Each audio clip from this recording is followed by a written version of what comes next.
Il était une fois, dans les vastes plaines de l'Afrique de l'Ouest, un village nommé Kimbala. Ce village était réputé pour ses guerriers courageux, et à leur tête se trouvait la belle et intrépide Kaivi.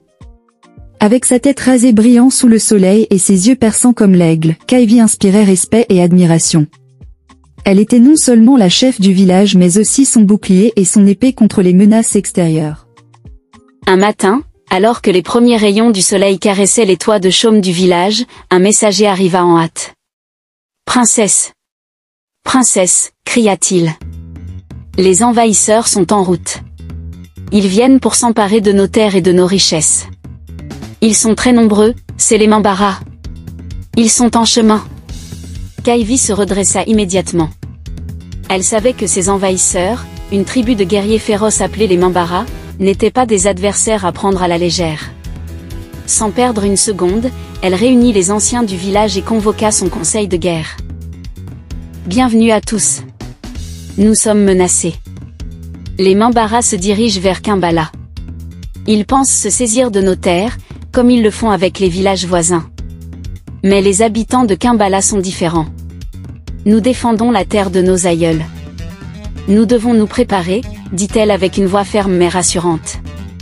Les Mambara sont nombreux et bien armés, mais nous avons l'avantage de connaître notre terrain. Utilisons cette connaissance à notre avantage. Kaivi déploya une stratégie ingénieuse, des pièges furent installés autour du village, des embuscades furent préparées dans la forêt voisine, et les villageois furent formés à combattre côte à côte, unis comme une seule et même force. Kaivi elle-même dirigea les préparatifs, ne ménageant aucun effort, travaillant d'arrache-pied pour assurer aux envahisseurs un accueil parfait. Le jour tant redouté arriva. Les Mambara déferlèrent sur Kimbala comme une tempête, leurs cris de guerre résonnant dans les collines environnantes. Mais Kaivi était prête.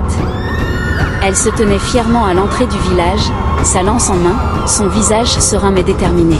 « Pour Kimbala !» cria-t-elle, et ses guerriers se lancèrent dans la bataille avec une ferveur inébranlable. Les pièges mis en place ralentirent considérablement les envahisseurs, tandis que les embuscades causèrent des pertes sévères dans leurs rangs. Kaivi combattait en première ligne, son agilité et sa force étaient légendaires. Elle semblait danser parmi les ennemis, chaque mouvement était calculé et chaque coup précis.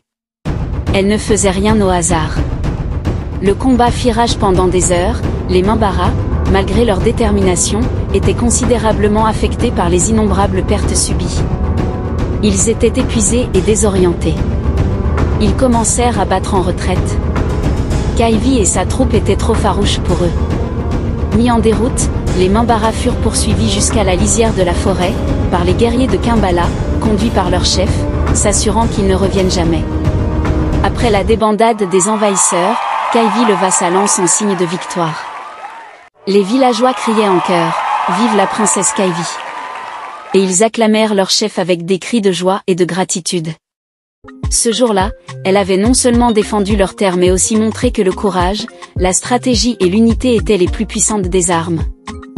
Autour de Kaivi, les guerriers du village sont rassemblés, leurs regards emplis d'admiration et de respect.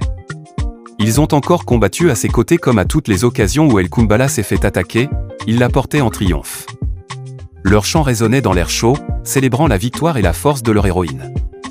Kaivi tenait au son bouclier en bois d'ébène, consciente que pour la liberté de son peuple et sa quiétude, bien des batailles l'attendent encore.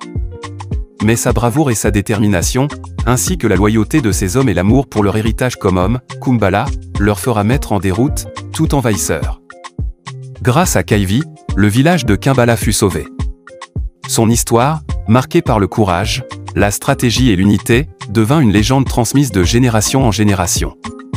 Kaivi n'avait pas seulement gagné une bataille, elle avait aussi gravé des valeurs précieuses dans les cœurs de son peuple. Merci d'avoir regardé cette vidéo.